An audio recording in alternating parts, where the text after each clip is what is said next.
How's everybody doing out there? Good sound off here.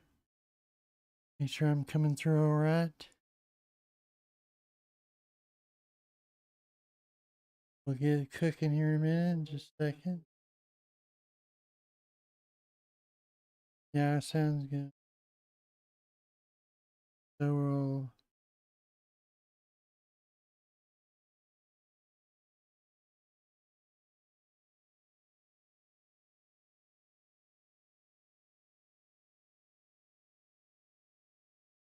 they're muted.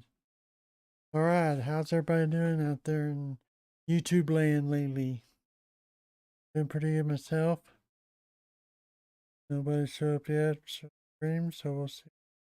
What I'm planning on doing today, I was planning on having an interview with Prophetic 777. Fortunately, found out last night, last minute, that he has well, his wife basically has a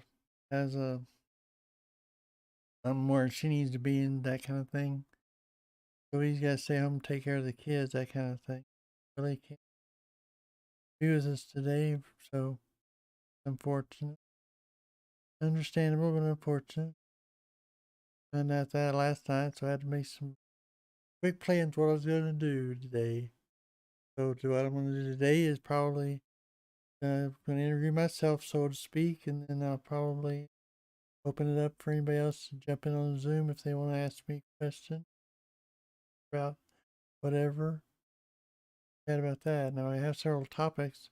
One, we're going to focus more on what my interview questions are going to be for myself, or focused on new users, that kind of thing, situations they may have, and stuff like that. Find out about that. Anyway, we have some coffee today. Now this is different than my normal coffee. Normally have is some kind of roasted coffee I make.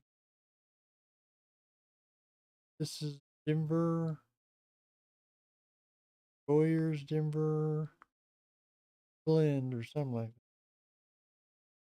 Denver blend, basically. Supposed to be Denverish. I don't know what makes Denverish, but anyway, nice coffee. Medium roast, so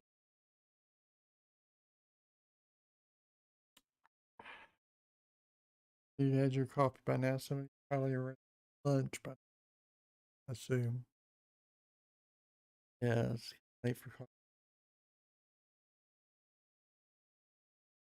Anyway, moving on this. So we're going to have an interview me. I'm going to interview myself. I really wanted to get it, so I had two of me on there, but as last minute, that would be too hard to figure out how to do that. Any rate, we got some questions for myself. Question number 1. Tell us about your Linux journey, it says. So, a Linux journey is such as this. So, I won't start at the very beginning when I first introduced computers back in 1970 something. Yeah, my first computer I ever was on, I'll tell you this much, was a K Pro. You know what those are? They're like these big case things, and you peel the lid off. They had a monitor. Lid acted as a keyboard. It was the first, one of the first, if not the first, what do you call it?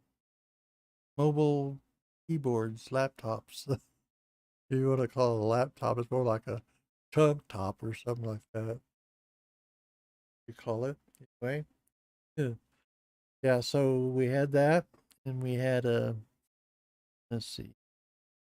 Yeah. So my first computer actually ever owned was a TI 994A. My mom gave it to me for my birthday or something. One of those special days, Christmas, birthday, something like that, back in 1984, 5, 6, somewhere in there. And I learned how to do type basic on that puppy. Anyway, yeah, so we'll skip right over all the other stuff, the my computer experiences, where I came into it, and then I'll talk about my first experience with Linux, which was not too good actually. So I had heard about this Linux deal. I was curious about it because command line stuff didn't bother me. The fact that it was Unix based, a little bit difficult. Not too difficult because I used to work at a bank and it'd be an overnight thing. So I'd do sorting. I ran sorters back there for the incoming checks bank. And yeah, so anyway, I did that. And sometimes I'd have downtime where I would have some time where I didn't have anything to do, nothing to sort, nothing to, like that. So what I did was I decided to educate myself on on Unix, and so I went over to the terminal they had over there, and I logged in, that kind of, and I read man pages, different commands, and basically got an idea how you maneuvered around in that environment. Pretty much the same as Linux. Now, I wasn't too scared of the command line because not only because I worked at a bank and all that kind of stuff, but I also I I used DOS quite a bit back in the day. Matter of fact, when I got Windows, I got this new laptop. I had first laptop I had Windows on it. I lamented the fact that I had to use Windows instead of DOS. So, but I got to where I could use that pretty good too. So yeah. Anyway, I'm familiar with the DOS command prompt back in that day, and not as familiar with it now. I have to look up how to do. Oh yeah, that kind of thing. But I really, it was a restrictive language to a certain degree in that your hold on a second, I forgot to do.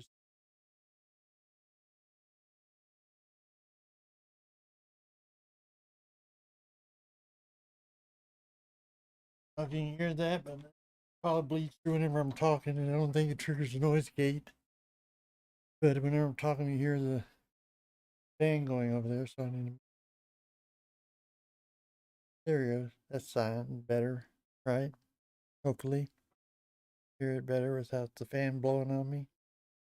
So anyway, I was also getting cold. So anyway, yeah. So anyway, get back to what I was saying. I was working at the bank and I learned Unix to a certain degree, not very deeply, but I kind of played around with it. You know, there's only so much you can do on a bank's computer, so probably restricted for certain areas, that kind of thing. So didn't really run any programs other than the ones I needed for the sorter, that kind of thing. I learned how to maneuver and get around and navigate a bit. And I used like in the so like in DOS, use CD, change directory. You can use CD in this in Linux as well, but however, you want to do a directory look at it, dir in DOS, ls in Linux, list. The list is ls stands for list, and dir stands for directory, obviously. Anyway, they had all those kind of differences and learned some of those things. So when I first was looking at Linux, I kind of had an idea what how to get around on it. So it'd be interesting to learn more about Linux. So I had a modem. I'm gonna download all of Debian or something like that on the modem, though, that's for sure. But they had the option where you could order CDs and come in. So I did. Hey, Barco, how's it going out there? What is this? What is this? What is this? You say? Me talking about my Linux journey because prophetic bailed on me. His wife had to go do something, and he had to take care of the kids, that kind of thing. So that's what this is. So I'm doing interviewing myself, so to speak, and later on we'll have other people on, like Steve does, about an hour into it or so. Go from there. Sound good? Yeah. So anyway, as I was saying, I was so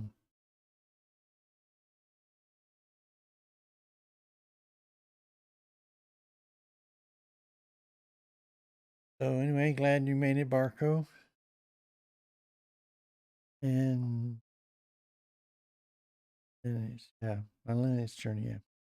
So anyway, gotta get my throat clear. So where was I? Well, I've used Arch in the past, and I've also used Arch currently on my Acer Aspire over here. Barco asks Linux, Arch, and what he says.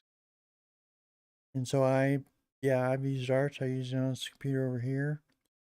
I'm not as partial to Arch as I am to Debian, just because I like the Debian distros more for stability that purposes. Had updates on Arch break on me, that kind of thing. So, but so far, Archcraft is what I've got installed over on this machine over here. Aspire 5 that I have over here. Not my daily driver, but it's my second daily driver, so to speak. It's a second computer. Whereas this other Dell up here is my testing computer. I usually distros on, like right now it has Voyager on it. And I have an ARM computer over here. So anyway, my layout. So yeah, and I have a video. There's this one guy back when OB,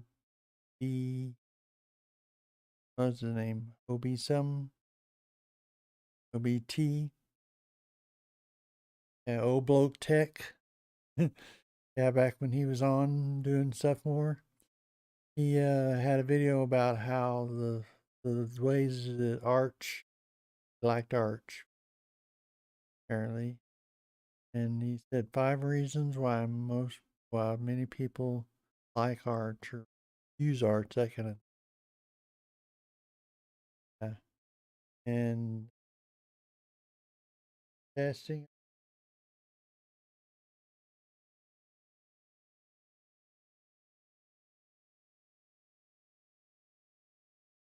sure, true. So yeah, so you rate, we've got that, and we've the Arch. Oh yeah, and he wrote this. He did this video about how 5 reasons that Arch is liked on people, which are good and valid ways that people like to Arch. But he couldn't think of any negatives. I can't. I did a video of 5 reasons why a lot of people don't like Arch or don't use Arch, that kind of thing. And I made a point in there saying it's not that I'm against Arch or anything. It's not an anti-Arch post, but it was 5 valid reasons why people might like Arch. So yeah, it's a lot more work to keep up that kind of thing somewhat. So, but it's a good distro and good stuff. If you read rolling release, it's like when I got this framework here. It had 11. It does have not had, but it does have 11th generation i5 Intel chip on it. So yeah, when I first got it back a little over back 2 Decembers ago, that didn't have the ability to use. I mean, a lot of the kernel, like 5.10, that was standard back then on Debian and stuff. Really, yeah, Debian. It kind of 510 kernel didn't work on this computer. It had to have at least a 514, I think. And I think you had to at least have 515 if you wanted your Bluetooth to work. So 516, 15, something like that. So yeah, so it works now. It's got I've got MX Linux installed on this framework, and I've had it for almost a year, or about a year, or a little over a year, something like that. I don't remember exactly when I switched over. I tried several distros on it. I first got it, and Endeavor was actually one of the first ones I tried. And that is the story of that. Actually, that's one of the questions I have on here myself. Yeah. So to get back to my journey, Linux journey, I wrote these Debian disks because I had a modem at the time and I couldn't download it. Take too long to do that. So I got these discs and I installed them on a little extra laptop I had, which is the ideal thing to do. You want to install your whatever your daily driver is, which at the time was a Windows computer. You don't want to install it over that if you use it a lot, or it's for business, or like I'd used it. Because I was a bookkeeper by trade for most of my life, and I use QuickBooks. QuickBooks won't run on Linux. No how, no way, nowhere. And the only thing you can do is I didn't know this at the time, of course, anything about this at the time, but yeah, you can set up a VM for virtual machine for for it, and then you can Windows on it, and then you can run it Windows there in virtual machine. But of course, at the time, I just had Windows, and that's all I knew. So I got the disk, I shoved them in, and I installed Debian on there, but it just installed the basic core stuff. And then it popped into a console. I was going, what do I do now? So I knew enough to do man pages to get around, navigate a little bit around in the directories and stuff. So I was kind of an idea. So I was reading up and I read this one command. I probably started X or something like that. I didn't have anything installed that much. I don't know if I even had Xorg installed, but I had some kind of X window with the manager that I put in. So I started that up and it just popped up as this big screen with a big X on it. No icon, no nothing, no menus, no nothing. I just click on the button, nothing would happen. So I got out of that and I tried to figure out and I read more and then I do it again and same thing would happen. Somewhere in there I learned that you could have it automatically boot into that. And of course that's where I screwed up is I set that to be automatically boot up so I was in a loop. Because before I was rebooting to get out of that so I could go back into to the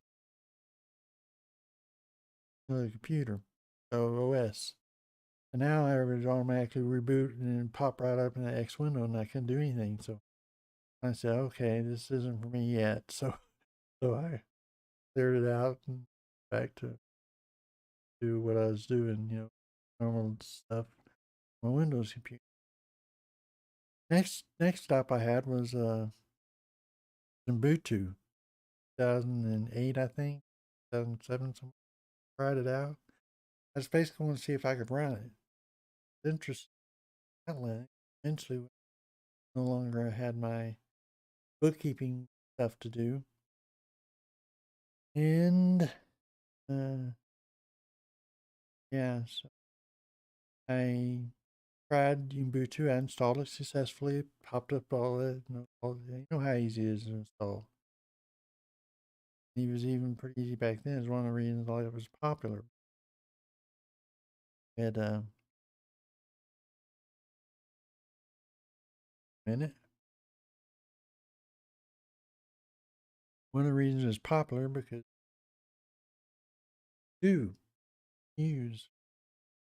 I tried that and it worked, and I was able to get it to load it up and have a desktop on it and stuff. But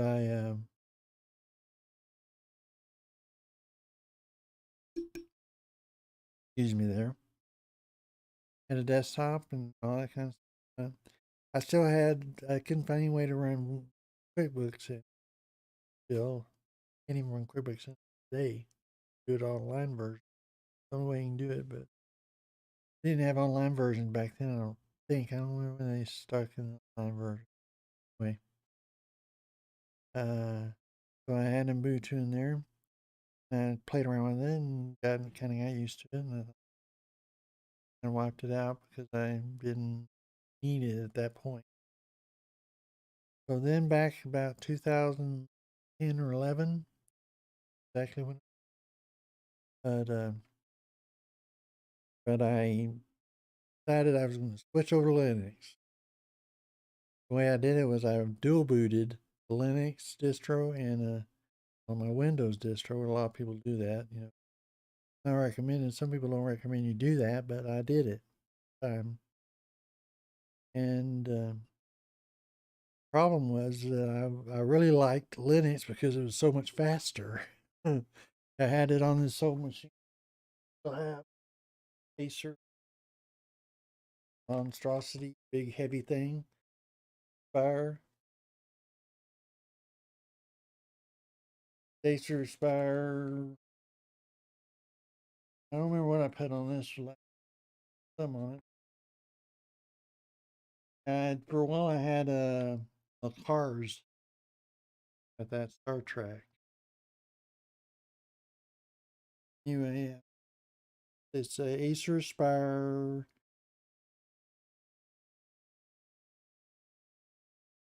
Oh yeah, there it is. 5736Z4427.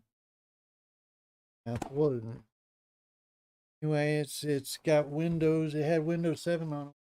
Bought it back around 2000. It has a little sticker on 7. Opinion came with 16 LED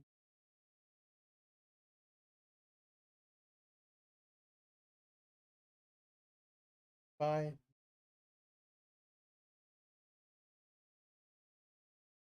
hard drive. Hard drive. Full drive.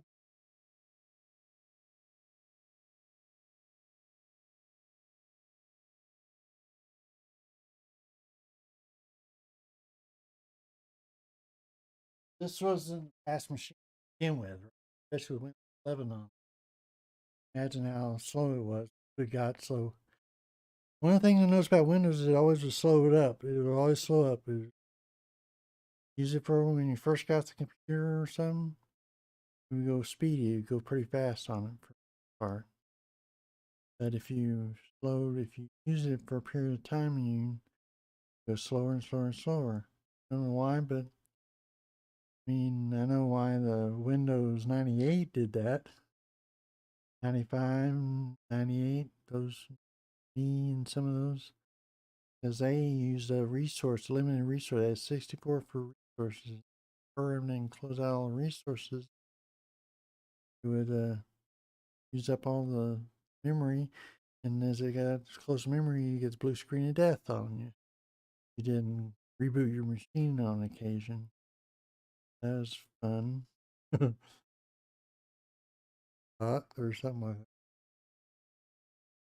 So anyway, I put L and Ubuntu on it. L and Ubuntu, if you know anything about it, it's a Linux and Ubuntu, but it's one of the flavors, official flavors or spins or whatever they call it. I don't know. Everybody uses all these spins and flavors and all this version episodes and all this. Well, so anyway, I had what did I say? Oh yeah, the one of the things I really liked about it though is it was for low low memory, low resources computers. So man, when I put that Boot on there, it ran blazingly fast. better. And that was the main reason I switched to Linux actually, is because I knew it run so much faster. And I would tend to go to Linux for most of my stuff I do, web browsing, writing, all that kind of stuff, because I figured I had done one thing that was actually kind of smart. I'll tell you later on when I talk about some of the other things I have, but yeah, so I did was a writer. I did writing too. I got several. I got 13 books out. About 3 or 4, 5 nonfiction books, kind of things out there. So I got yeah, the fiction books I have are science fiction, fantasy. If you're interested in wanting to check that out, it's rlcopple.com, the website. rlcopple.com. Got copper up there, so you know tell it. So anyway, yeah. So one of the things I really had trouble doing though was finding all the programs. Now, the one program that I couldn't find very well that were work for was an application that would work for doing accounting and inventory at the same time. I found some programs, but I had trouble getting the. I mean, they didn't always work correctly. Some were real archaic in how they entered their screen in. The only program I found that worked well out of the box for the accounting part was GNU Cache. The only thing about that is it's almost like using what do you call it? Quicken. Yeah, almost like using Quicken. It does have some more double accounting functionality to it. Double entry accounting. So yeah, so I had that, and I use that for a lot of stuff, and I use it for my books, keep track of my books too. But I still was lacking an inventory section. So I finally, what I ended up doing, because that's the only piece of the puzzle I couldn't figure out. 2 months of research and trying to figure out, find the right program to do this thing that would fill all my needs, but I couldn't find one. So I just ended up using GNU Cache and my uh, spreadsheet I created to track my books inventory. And so that's how, and then I was fully set up. Linux how I wanted to be. I found myself spending more and more time in Linux, less time in Windows. Matter of fact, because I spend so infrequent time. Hi, Steve. How you doing out there? Hey, Barker. Do you?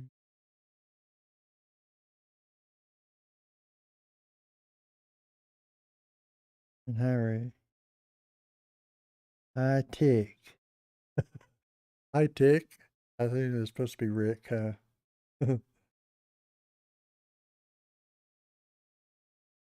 All right, Steve. I'm a Tick now, huh?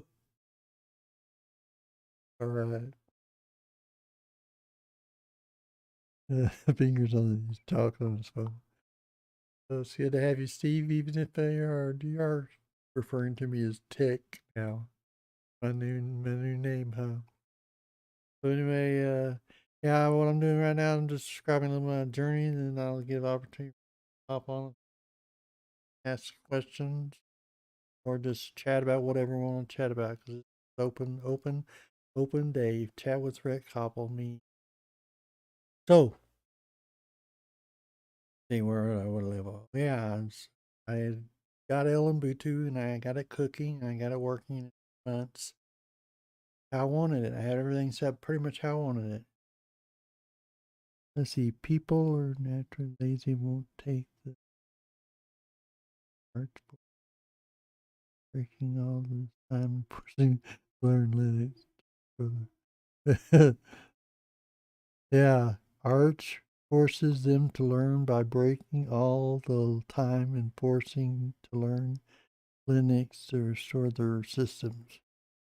It's good for somebody that knows something about that. Somebody that's new and just knows, like a grandma scenario where you have your setup for your grandma so she can web browse and do email and that kind of stuff. That's not going to fly with them kind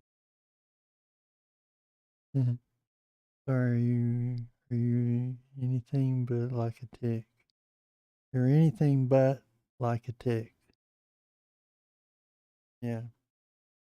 I don't bite on people and hold on for dear life to suck their blood out of them, do I? Oh, no, no, no. So anyway, so once I got on Bluetooth 7, I started using it. I found myself, like I said, less time in Windows. Because every time I went to Windows, it'd been so long I've been in it that do QuickBooks, or I also had some other thing I still have them is I have some macros and Excel sheet that I use for doing payroll, and uh, and the macros are too complicated to really convert easily over to the macros that OpenOffice uses, OpenOffice Calc. So I also had that issue. But I can install Wine and put my copy of my old copy of Microsoft Office 2003. That's a long time ago with it. And I can put that on there, and I can do that. And Windows 11 might have ended dual booting Linux and Windows on the same physical drive using EFI. I had recent Windows 11 Arch tool boot and a recent Windows update overwrite EFI partition. My Arch partition, was still there and was able to restore, but it wouldn't boot by grub, etc. Well, Steve says, well, you can keep your broken Arch. I want to use my computer, not fix it. I don't want to believe I'm a lazy. Barco says, that's as good a name for a distro. Broken Arch. Yeah. So, yeah, I don't think I mentioned that little advantage to Arch when I was talking about it. I just talked about it. You got to work to maintain it, basically, more than other distros. Because if you do it properly, the way they say to do it, you got to you got to read up on any changes or anything you need to be concerned about, and then you got to instigate, pull back packages, that kind of thing, from being restarted. Then you got to run it, and then you got to fix whatever problem there, or even the standard maintenance on it. Because you got to it tells you to do the new, anytime it installs a new version of something, a config file or something, it doesn't just install a new config file over the old one. It seems you probably have some changes in there that you made or something. We'll have old, new, and then you got to merge them together yourself. So yeah, it's a kind of an interesting way to do it.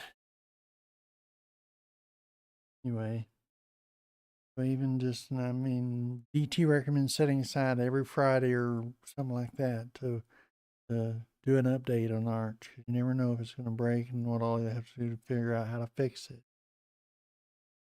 Oh yeah. So let's see.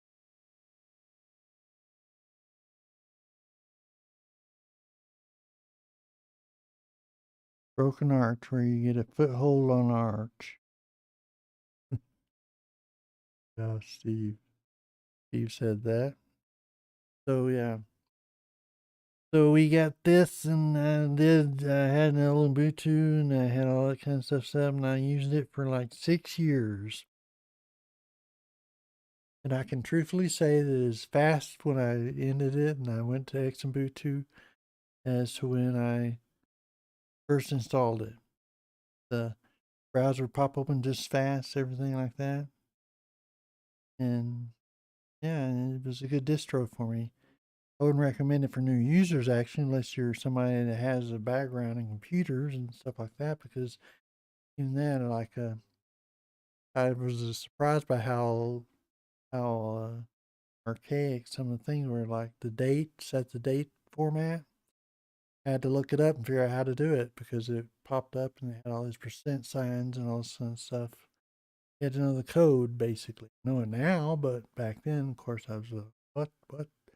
And I just click on something and moves in. Most distros you can, but I didn't know at that time. I thought Ubuntu is an example of how Linux distros were all together. So I I had to look up how to format it so I could put the date the way I wanted it, was PM and AM and all that time date.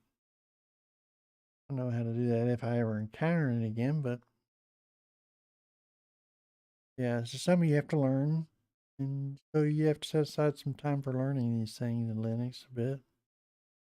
And I wouldn't recommend it as a new distro for right now, even because for a new user, because it's just there's things about it that are not as smooth. And even though now I have it on this Archcraft over here, I use LXDE desktop on it, which is not too bad, and they do a good job with it. And it uses OpenBox, so if you know anything about OpenBox and how to set key bindings, that was another thing that I had. Because the only way to do key bindings back then was to set up edit the OpenBox configuration file. It's all written XLM, ML, XML. And so I had to figure out how to do that. But I figured it out. Not too hard because basically you just have to do what it has duplicated in there, and then you copy it and save it, and away it goes. Yeah. Barco says new users often use something stable that works out of the box, like Linux Mint. They if never know the joys of spending a week and debugging kernel not found errors. Dear, dear, dear. What a shame. Yeah. Yeah. But if most people, I think, if they counter that, they say, "Oh, I don't know what to do about this," so they just reinstall a new distro on it. That's one good thing about having so many distros out there, yes. Barkhoff says, "Do you root Arch users do that? By Arch users are uh 33T Linux users?"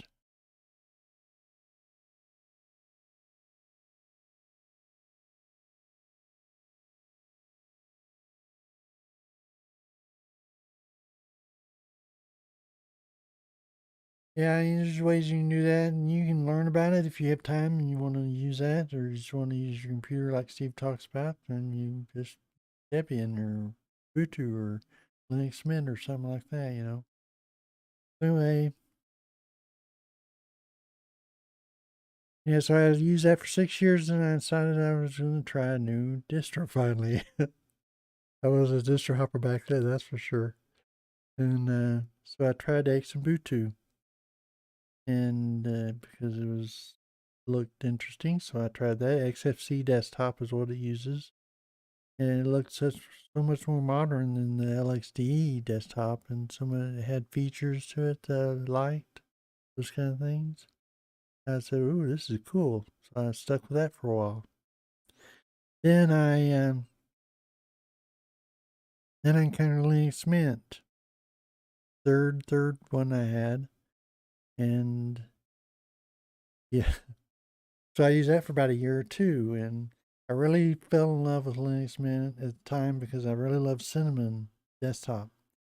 It was easy to use, it was windowish and how it was structured and that kind of thing, so it was very easy to use. and it had all those things on it. That's why those are the first three distros I had was Ubuntu, Xubuntu, and Linux Mint. After that, the 80 bars the door came in, and I started using all these other distros and distro hop. I'd spent a period of time distro hopping a bit, where I found one I liked for a while, Neptune OS, which is partly nostalgic for me because I have this comic I made back in the day called Neptune 2, which is kind of like Jupiter 2, but it's Neptune 2 instead. You have my stuffed toys flying around in space in it. I made those kind of things. So I had a kind of nostalgic affinity. So when I saw uh, Neptune OS, I went, wow, that's on. Like, so I installed it. And basically, it was a Debian version of Linux distro. And yeah, it's pretty cool. And so I used that for about a year or two. And it seemed like about every year felt the need to change or something. Yeah, so now, as I've said, before, that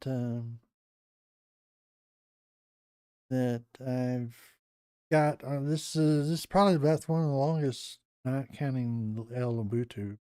Nothing's gonna beat that. I've never probably say the same thing for 6 years or more. But what I have on this MX Linux on this framework that I have, yeah, it's at the AHA version, and they they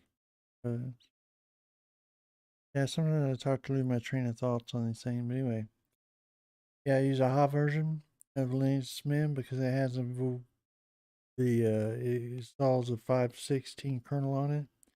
Is well enough for me to use it. So it was the first Debian distro I could use on this machine. Debian based distro in this case. And so that's cool. And I've been using it for about a year to year and a half or something like that. I don't remember exactly when I installed it, but I look back in my videos, probably figure it out or at least close to it. But at any rate, yeah, so Neptune, after that, I went on this real big. Yeah, oh yeah, Linux Mint. I think I told a story on Steve's channel last Sunday, but Linux Mint, I was on Linux Mint at the time, and this is what started my distro hopping. Peppermint. I blame it all on Peppermint because um, they had this thing on there called Ice. It was Ice, and basically what it is a web app that turns your web pages into apps that appear on your menu in your system. I had this big idea on my head that I could make this fully app Chrome based, like Chrome or something like that, and I could put all this app stuff in it. So instead of using like my banking, I use a web app for banking, that kind of stuff of that nature. And I could, but then I found out I didn't want to use my writing. I always use OpenOffice or LibreOffice for my writing processes, and yeah, so when that happened, I didn't want to move from that. Of course, I could move from that very easily. So yeah. So Steve says the only thing that concerning me is OBS breaking. Ice was so who. Ice was so cool. Oh, cool. Lily said who. Yeah, use a K for C and B. He's trying to be cool, Steve. Yeah. So anyway, yeah. So see, I gotta see what was track. So that's my story. Then when I yeah. So anyway, I remember where I was at now. So I was talking about ice and wanted to have these big web app. Wanted to see if I could create a distro that just use web apps for the most part. Probably was doable to then because I mean Chrome by then web app. You can find most of the applications on the web if you really want to.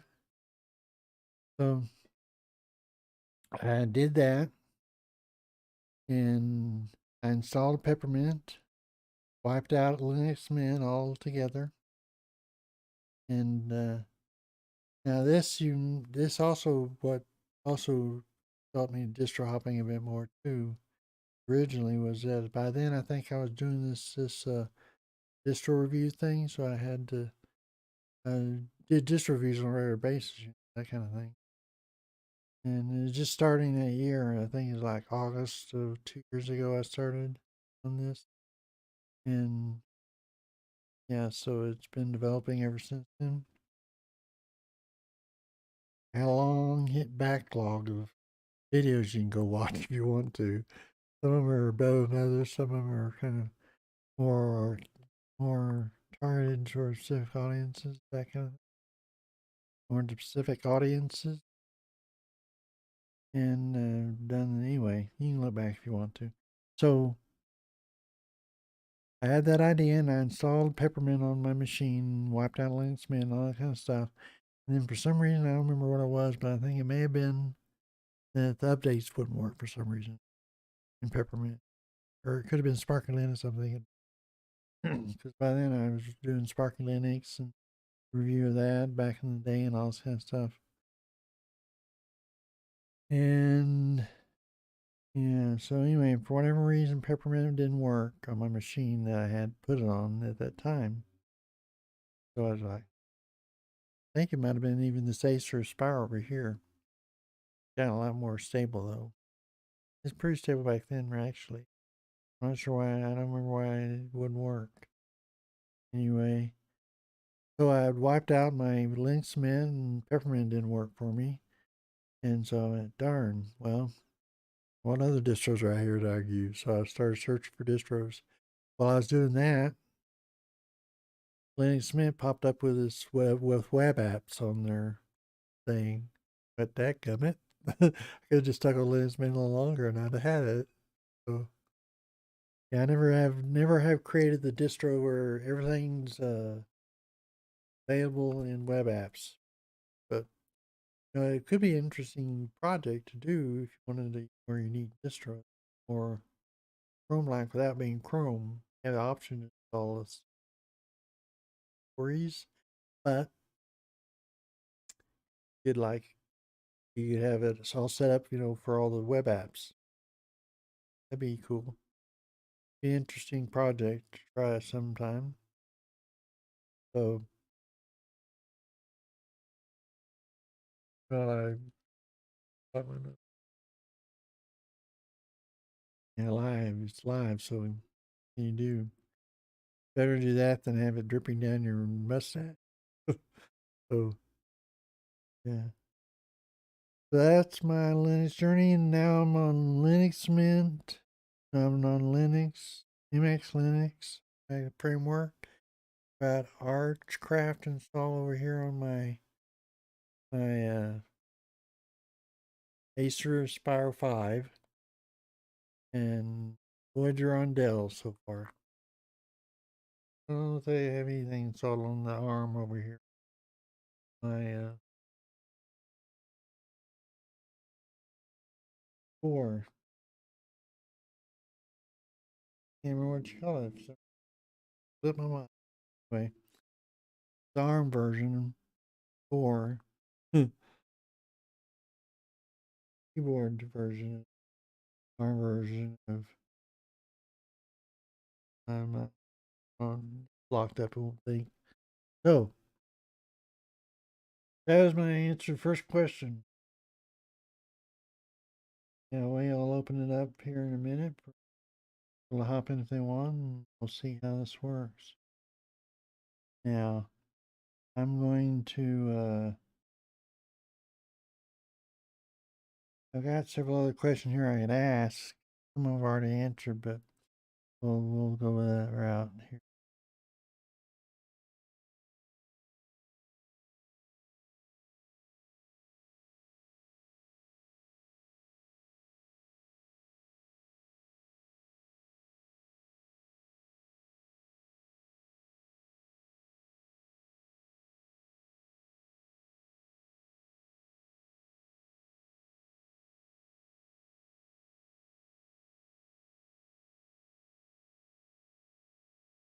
Yeah. There's a link for Zoom if you want to join me. Find out what else you want to do. Meanwhile, I'll go on ahead and start asking other questions. What was the primary reason you switched from Linux to Windows? Well, I think I answered the first. My main reason I switched because of speed. Because I found out Linux is so much faster. Stayed fast.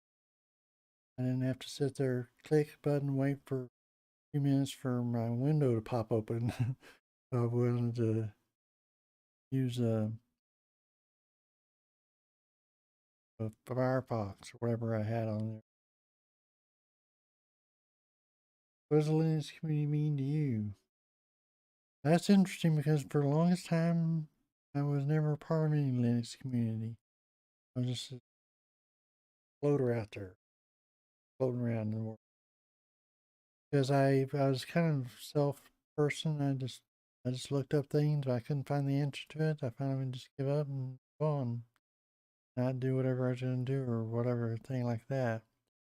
Usually you find the answer. I mean, most about 99% of the time, you do Google searches and stuff on stuff, you can find answers. Now, some of them are not good answers. Kind of be picky about your information from. But they were, you find usually some good answers or a solution to problems, that kind of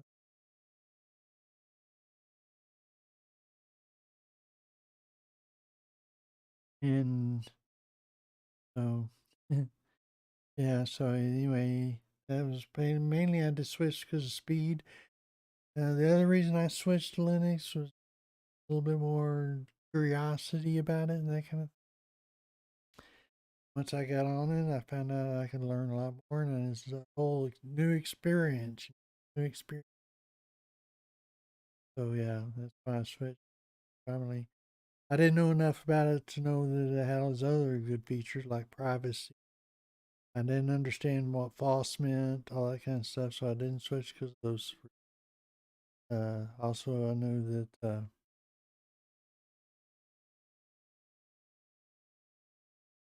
So I knew that.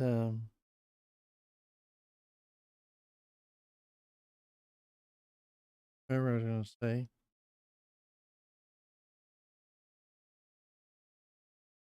my mind blanked out on me. Sorry. Oh, community. That's right. I was talking about community. So anyway, we talked about that, and I was a lone wolf for a long time, all through Malibu too. Really, mainly I started probably my introduction to the community of Linux was when I started. I watched, of course, Linux videos a lot, so that was one way I got into the community a bit. And then I would watch. Uh, I got involved in things, and when Peter, the one that really sucked me into the communities, this side of things. Peter Patterson, Mint Spider. Because at the time he's Mint Spider, now he's Soul Spider.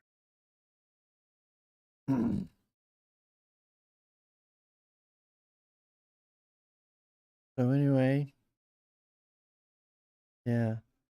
So Peter sucked me into it, and he got me into Linux Saloon community over there. That's been predominantly my main community I've been part of.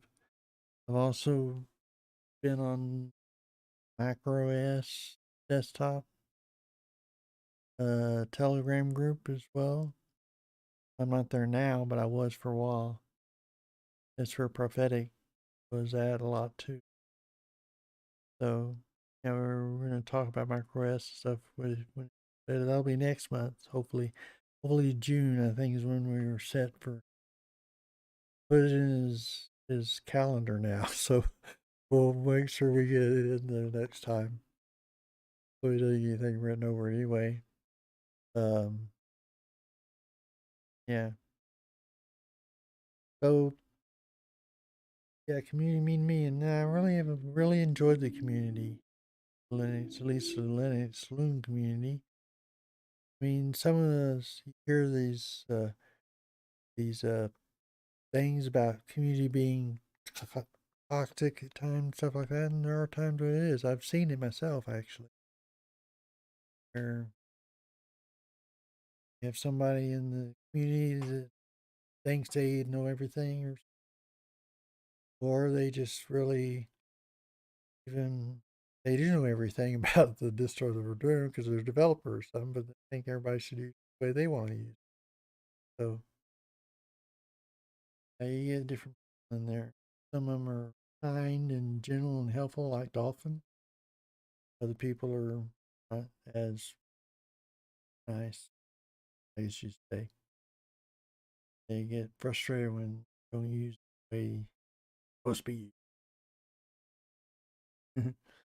So anyway, yeah. So, but I think generally, community's been a good experience for me. Yeah, I like all there at Linux. Y'all come on by if you want to. So yeah.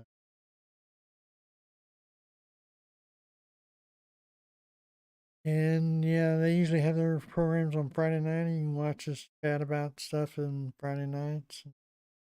Other things like that. Not Friday, Saturday night, excuse me. Saturday night.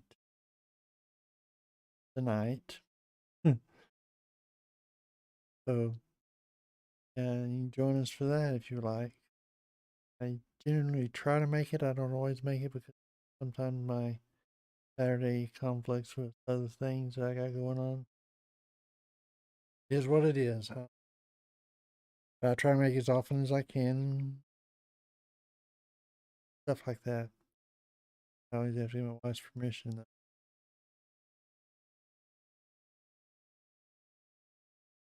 Let's see. What else we got? What was your favorite distro out of all those which you ever beat? That's really a tough one because I have a lot of favorite distros. Uh, but my most favorite distro probably be the one I'm using right now. Excellent, stable, very usable. Matter of fact, I've got it set up right now, and I've thought about. Occasionally, you get that twitch and you go review a distro, and you think, "Oh, that'd be cool," but then I think about all the things, all these. I have this set up exactly the way I want it. I have it set up, so it does everything I need to do, and it's distro. Strange enough, I didn't think I'd ever be on it when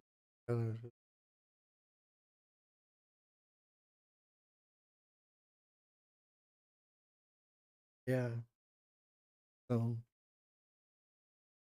yeah, I think I reviewed it one time and thought maybe I'll try that on this framework. That's one of the things I do like about Linux, because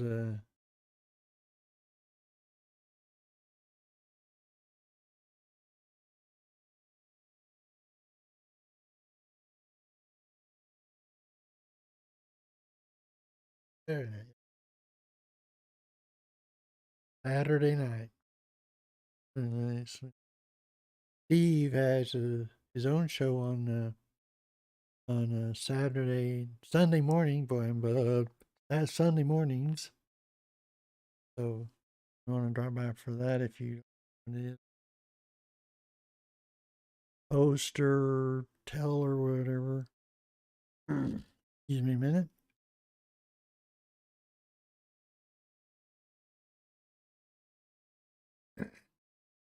Yeah, so we'll give Steve a chance to post his information if he wants to add or or whatever, but he runs a kind of a chat, informal chat, where a lot of people show up for, and get and talk to people there. And he usually does what I'm going to do today, which is I'm going to break off and I'm going to, about an hour in or so, he cuts into allowing people on Zoom.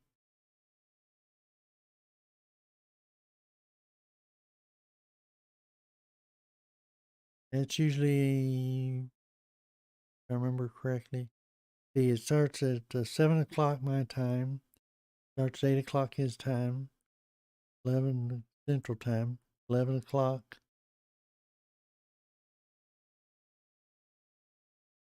It's, I gotta think it's through. 7, 7, 8, 9, 10, 10, 10 Eastern Time.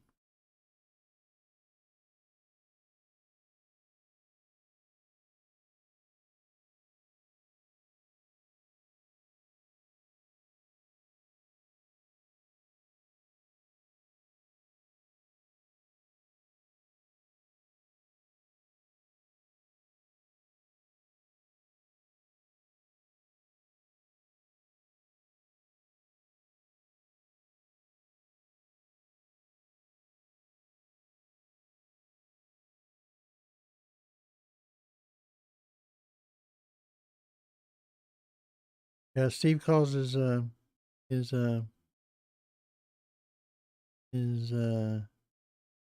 show basically a halfway house for dejected Linux users. I don't know if I'm too dejected, but it fits. Thanks, Steve. Yeah, so anyway, Steve runs that, and I run this, and Nathan runs Linux Saloon basically, except he divvies it out to other people occasionally when he has a nice thing about being on a you have a lot of people there. So my favorite distro probably is one I'm using most of the time, which is MXLink. I do like other things as XFCE desktop. I do like KDE. You can't get MXLink and KDE. But again, I'd have changed so much things. I have to get it all set back up the way I like it. That I really don't want to change it. So it's got maybe this is for 6 years too. Who knows? Okay, what distro do you use for your daily driver? Linux. Question. And there's actually not just one simple answer for it because it all depends on what you're coming from. If you're coming from Windows, which a good majority of people would be, I tend to recommend Linux Mint just because it's more Windows like in its structure. Like I said before, Cinema Desktop's a pretty easy desktop to learn, stable. It's based on Ubuntu's long-term release function, and it's a good distro. It's one of those distros you can plug in, put on your laptop. If it's, generally, it will install well. There are cases where it doesn't. I probably wouldn't install on this framework very easily because it's 5.10 kernel, I think, if I remember correctly. But yeah, so you got all that, and you can get and it's a good distro to start with. Just simple, learn from it. It's got one of the best probably welcome screens out there to Linux. It'll take you step by step through what you need to set it up. Good distro, solid distro. Can't hardly go wrong recommending Linux Mint. But it's possible there are other good new user distros. As a matter of fact, I had a whole series of them early on in my Linux YouTube career. I'm gonna call it a career, just for me now, I guess. So anyway, you go down there. I don't make any money off this, by the way. It's all pure just the joy and fun of it. So obviously, I don't have a big production crew back here behind me or in front of me or nothing. The wall, calendar on it, plaques, icon, that, and so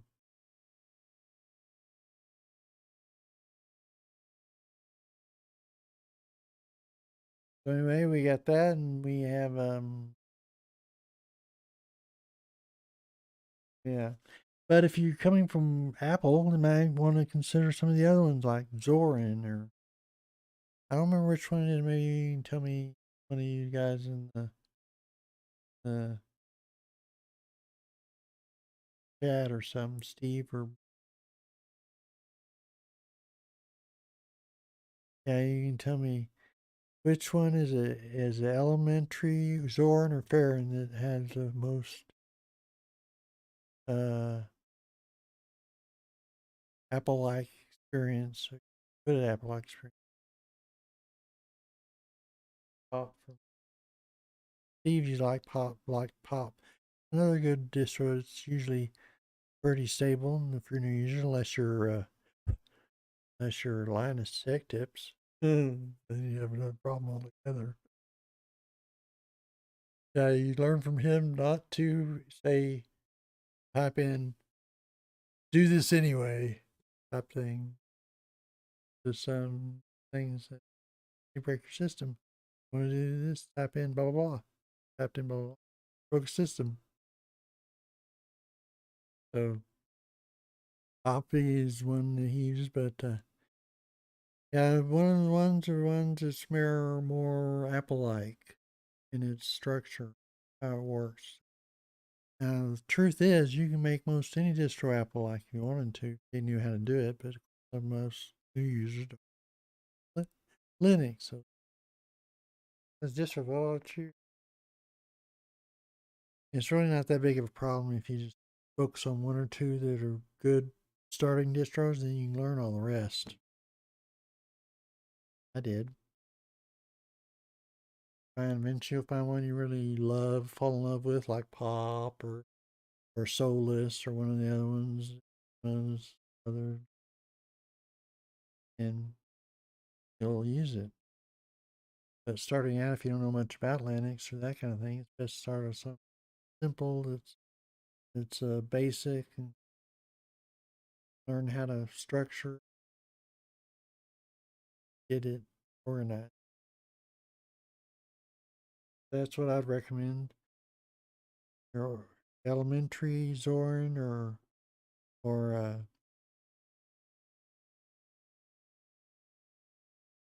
elementary Zorin or Baron. I don't remember. Baron. You can do that and you check that out. Now, what distro do you, what are some of the roads a new Linux to take in considering switching?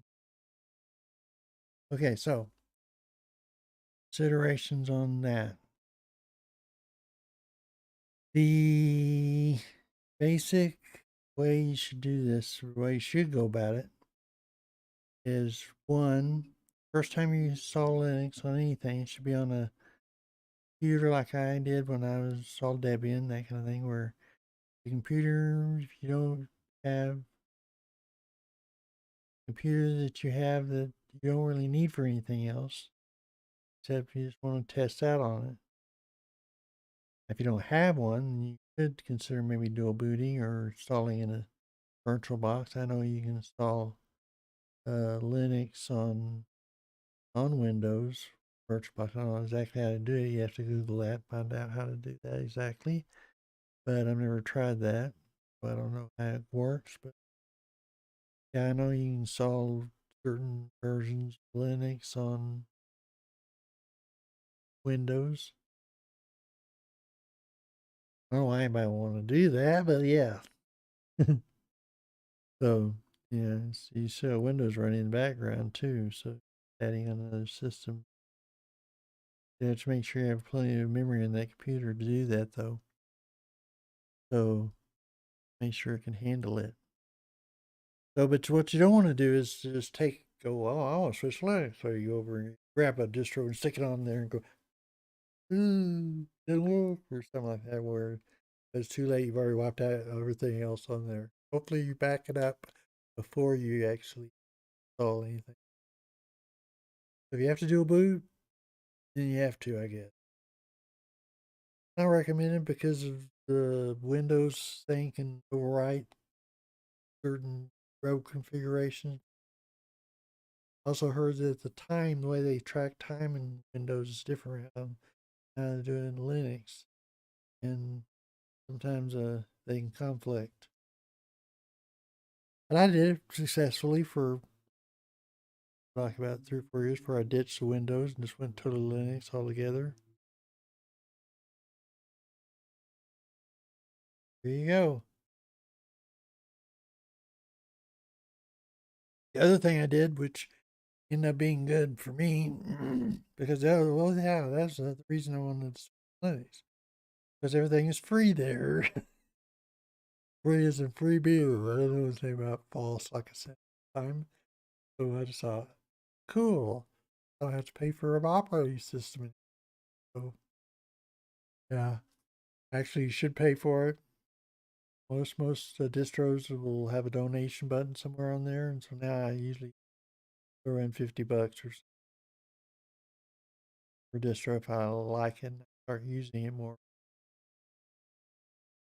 And yeah, but that's still deal compared to what Windows. And nobody cares if you download it. That's how I can do all these distro reviews. I can do all these distro reviews. I had to pay for every distro I downloaded. So a lot of them get more exposure that way too. So that said, we have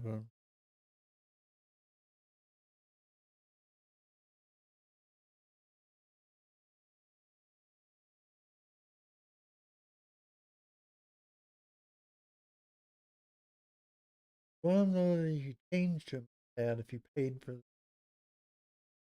Some of them will have different systems. Not all of them are just free. You download all you want. Some of them have support functions. You pay extra for support, or you pay extra for a premium version of the distro. I think do that. I don't know if it still does. Yeah, for a long time, didn't download elementary. All you had to pay for it. The way they structured paid, but you don't have to pay for basic version of the distro. It's fully functional. Usually, it has Windows on it. Like I think it does, but either elementary or Doran or what. Pay a little extra, you get a download a desktop that looks like Apple, something like Apple. Not exactly like they copyright issues like Apple, as Lindo's found out, but yeah. Okay. Steve says, got to get my day going. I'll be listening for a while, Rick. Popping in. So anyway, that's what. Oh yeah, I was talking. Yeah. So the other thing I did that made switching me personally was that Windows I use a lot of the programs of Linux. Not every Linux program out there run on Windows too. A lot of them can. Can you cache on that for Windows? So I knew all about it, and I knew switching to that when Linux. I just looked at inventory program. I couldn't find it. It was decent, easy, easy to install. Most of them wanted to install. One of them wanted to install the like I did for server back in back I worked for the city where you had to install Papa. We had to install PHP. You had to install SLQ. Webs. That's the database section of it. You had to install. That was what it used to process things, and then you had to have a way to connect to it. Had it on your own system, or like wild or out in the wild somewhere. Then you could just put it into your local server and have a link to it and bring it up on your web browser. That was the problem. It was like more like web browser type thing. And and yeah, so I had a web browser and I'd type in stuff and real archaic and stuff like that. Worked for me. Some of them didn't even load install correctly. Didn't find any in, but I found a lot of programs that I really liked, like Open Office is another one that time. Eventually changed to LibreOffice. LibreOffice is what I use now, but basically it was the same thing as OpenOffice when it originally first started. Then it developed its own path since then. I think I don't remember exactly when that happened when LibreOffice but it was somewhere right before, right after I switched.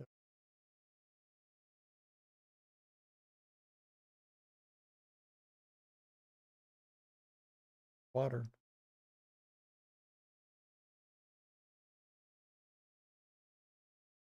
So the so I had a lot of programs I really liked that actually both in Windows and Linux. You cache it for free because that's why I download and use it free. I used Escape and also get on there. Yeah, I've got to take care of my ladder for our back.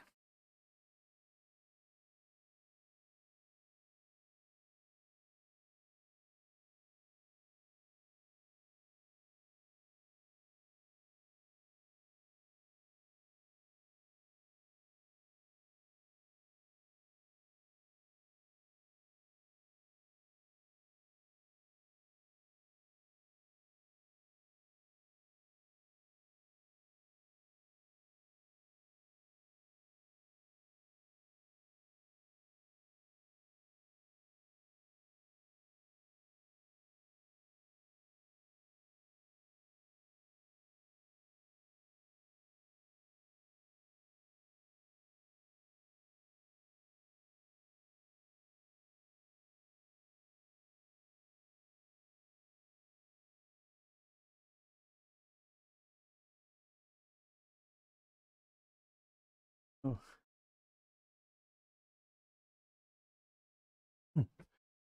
yeah, sorry for that, but I had to, do what you got to do, right? So,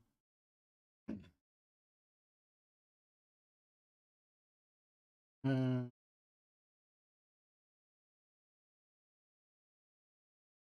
else my throat top.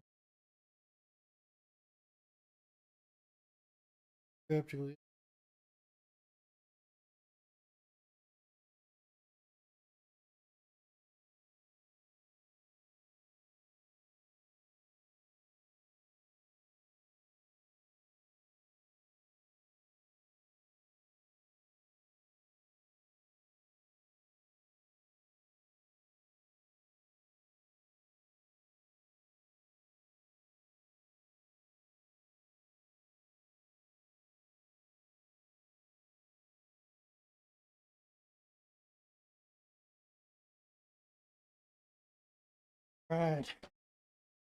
Hopefully I sound better. Hear me better. All that good stuff.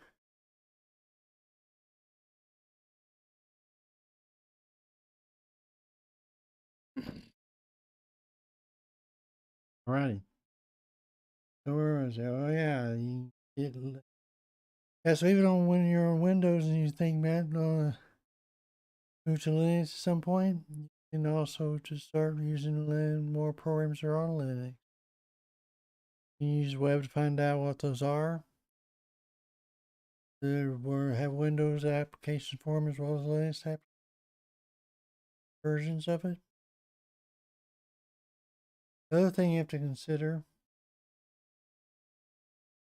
that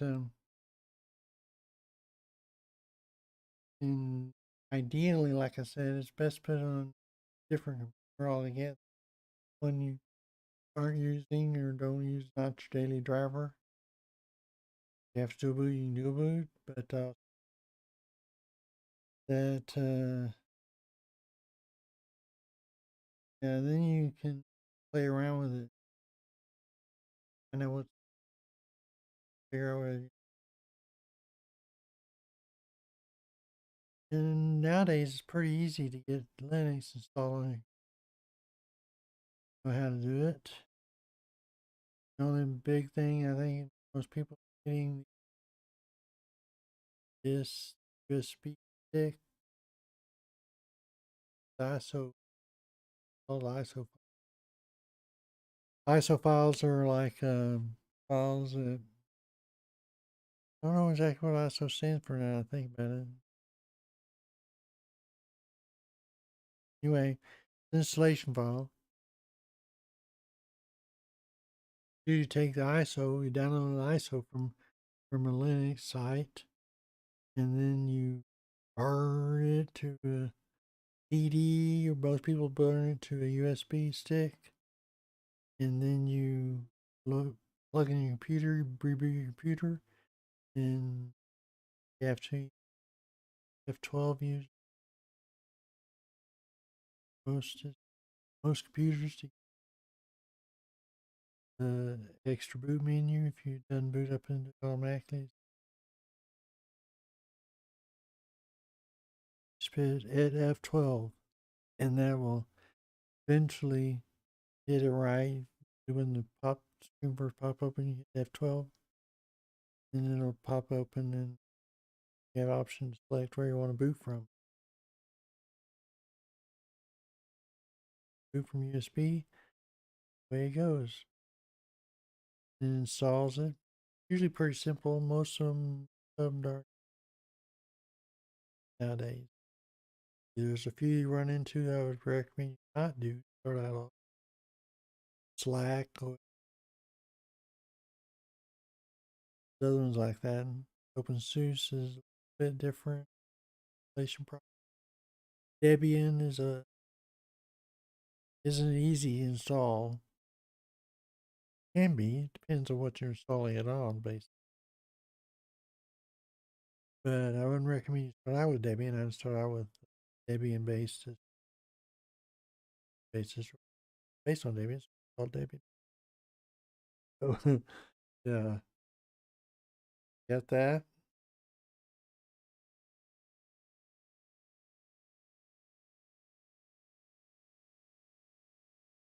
Way you do that, and you start with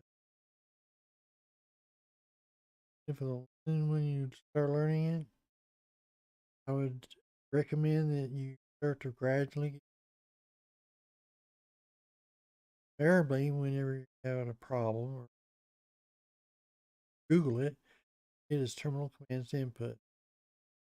Know at least enough about the because one of those copy and paste commands into willy nilly. Uh, Because it's a good way to break your system or virus or that is just copying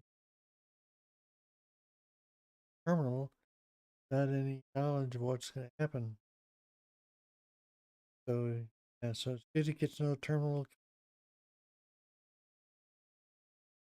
bash file or bash file. Figure out whether any commands in it are nefarious or some weird, stupid get another computer kind of thing. So a good way to learn those is to go look at bash files. Bash files are command files basically. In DOS, they call those files, I guess, call them. Yeah, command files. Again, DOS, you just help these files, same thing as a com file. And that bash is a lot more advanced than DOS ever was. Program it, you can do all sorts of stuff with it. So anyway, you got the bash files,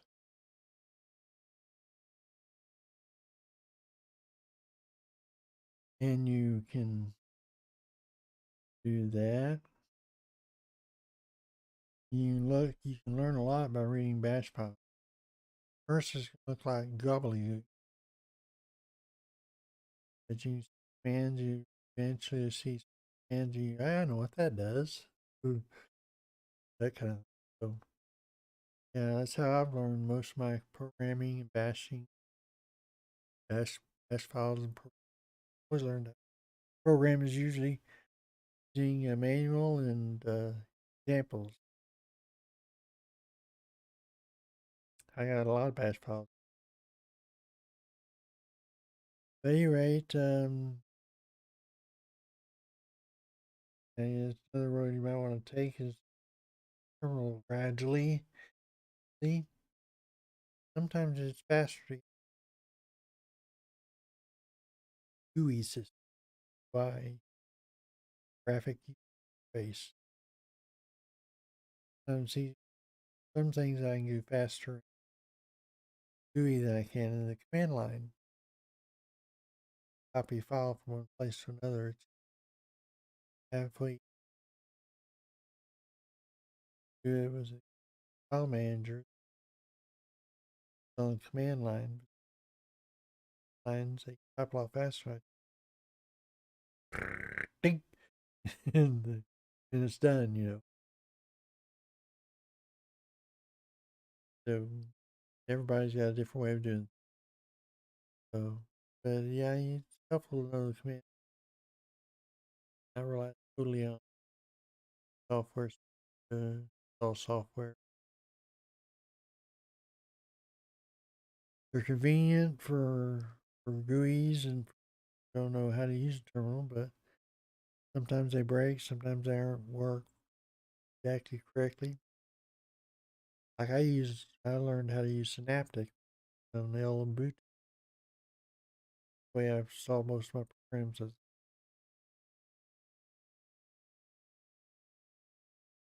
are there potential pitfalls of switching? Yep. One, if you have a program that you have to have that only run on Windows, like QuickBooks was for me, or some have other issues, probably easier to do that than stick with Windows or have a Windows, however you want that works. And if I was switching out, the other issue is games. Now, gaming on Linux has gotten a whole lot better. Anything thanks to Deck, which Arch based system on it. You don't know Arch, but it uses a mutable system. Some can't break very dates on. You don't have to worry about that part of it.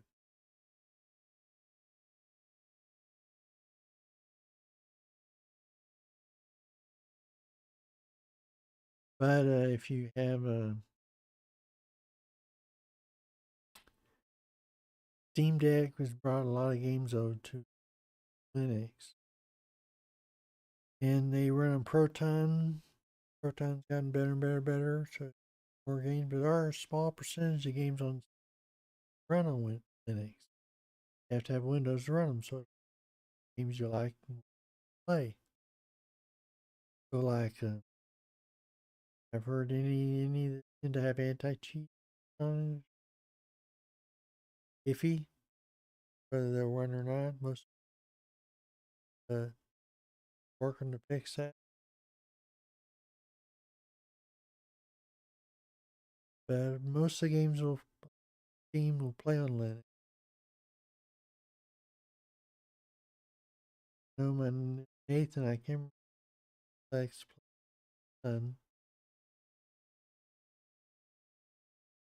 one fighting game he likes to play, Fallout or something.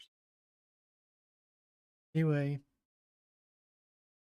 he plays those games a lot on his Linux computer, but he's going back to Windows pretty much. Long story, interesting. Yeah. But it wasn't because he couldn't play games he liked, though. Other issues with Linux. Like he never updated it, so it broke eventually. Yes. That word. It sucks. So, you do. So I finally gave up on them, just call Windows there. Play your games. So gaming, maybe certain games that will play on Linux very well. Play most of them on Linux. Know a few tricks on it set up, so yes on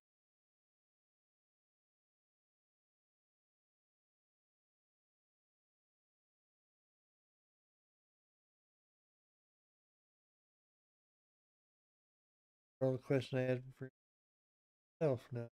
Other question if I have. I guess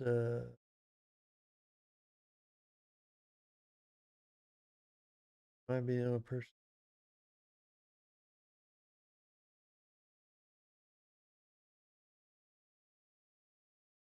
Appreciate Steve being here and Arco.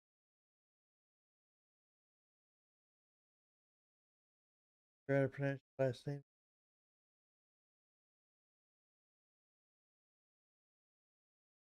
Guess we'll consider it Sunday. Hour and a half basically. Not bad. Anyone else has any other questions you have, you can put them in the comments. I'll try to answer them down there, especially concerning new Linux. I also do searches, find out some videos. I know done on that.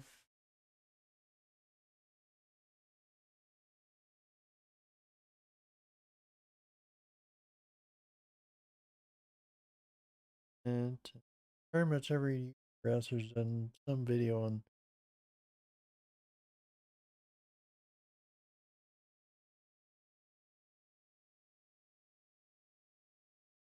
lots of it.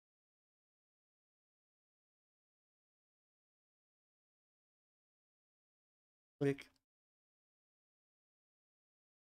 Search bar is your friend. On have a go. Oh, Adam.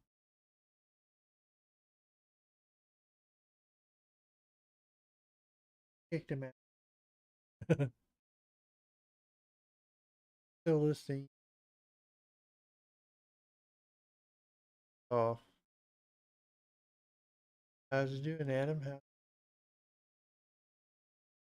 finished my answering my question, which I knew. So maybe I was thinking I can want to. You're able to.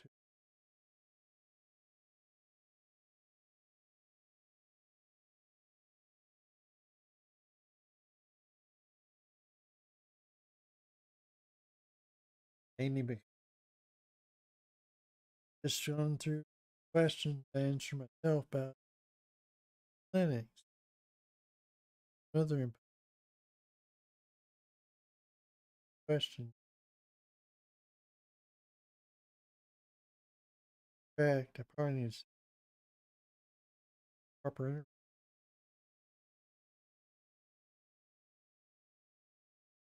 As part of the community process, somebody did it for a while. Had interviews with certain people. As a basic concept of this was that I figured it'd be more appropriate for a live stream to do interviews and that kind of thing. Then I can edit my regular videos, edit out all the dead time, which you can edit out in live that well. And after the fact, but it's a little more complicated.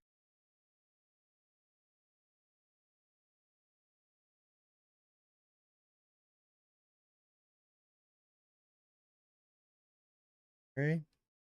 See, what are some roads a new Linux user taking considering switching? Now, I know there's probably some more that I missed on. What I did mention though was I'm going to start off with preferably a separate computer.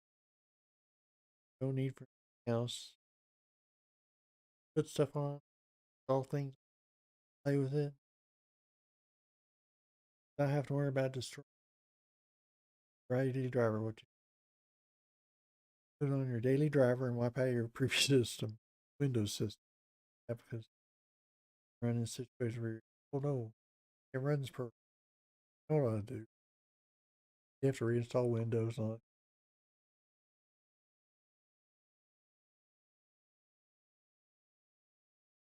Listening that Adams who let Steve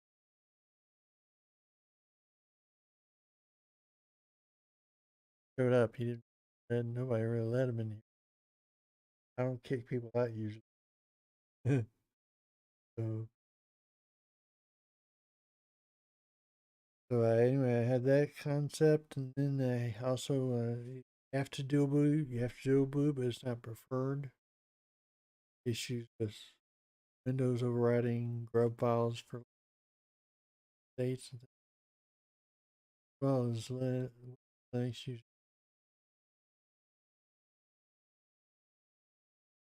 conflicts with it. So that's just a problem. But I did it successfully for like 2 or 3 years when I was switching. Because at the time I really didn't have any extra computers I could do that with. I only had this one mammoth computer I have over here, laptop, heavy thing. And it looks like it's old too, doesn't it? Oh, you saw how dirty the keys look. Yeah, if I want to use that computer or anything, look at the keyboard. Keyboard's just fried on it. So, and then we also talked about using software that is designed for Linux and Windows.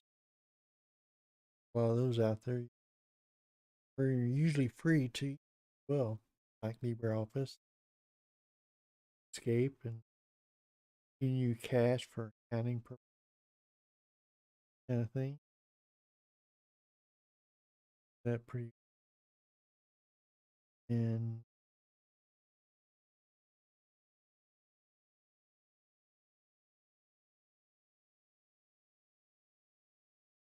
that I had specifically.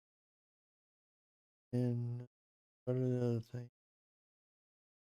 You have any suggestions, Adam, about roads new to you, new to Linux user taking switching?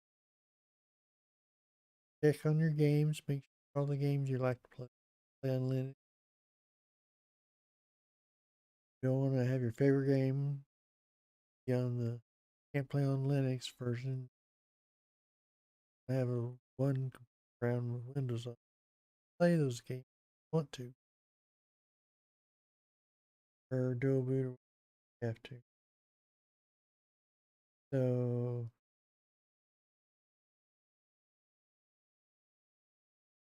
other options.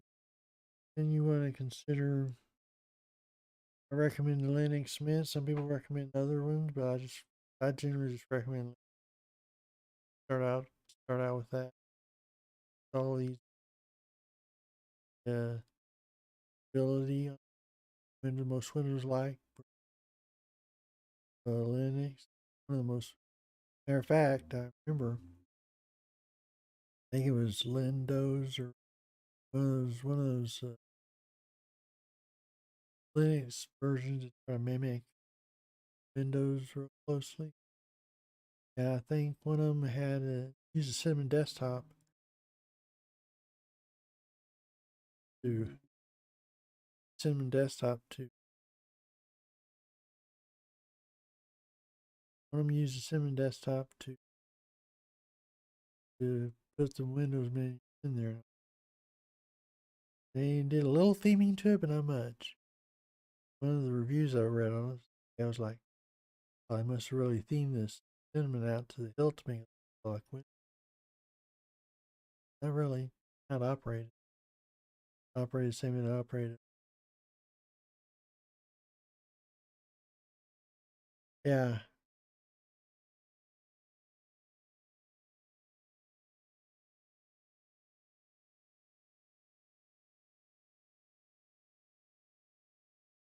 So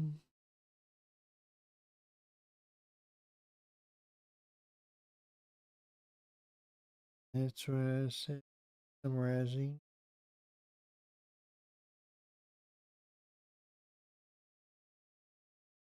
And I you can look back on what's all I read my story about Linux.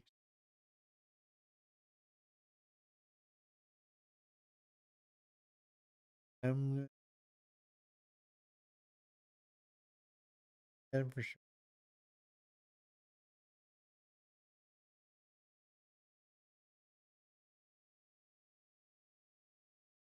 So that'll do it for me. Yeah, don't forget to like and subscribe. Have a mind to. And if you like these kind of formats, these kind of things, you might put a note in the comment about it. If you don't like them, you note in the comment about it. So back to sort of like these back to nano or nano back to bash file review. The problem with those is I usually get more targeted audience. Pretty much every bash file I have, lowest I have on it. Base a lot of people don't, so it's more targeted niche type.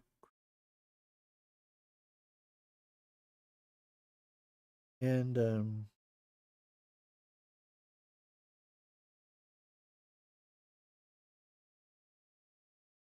but anyways, subscribe if you. I was gonna have somebody else come in of me for me, but well, myself right now. I got this on tape, edited retrospect.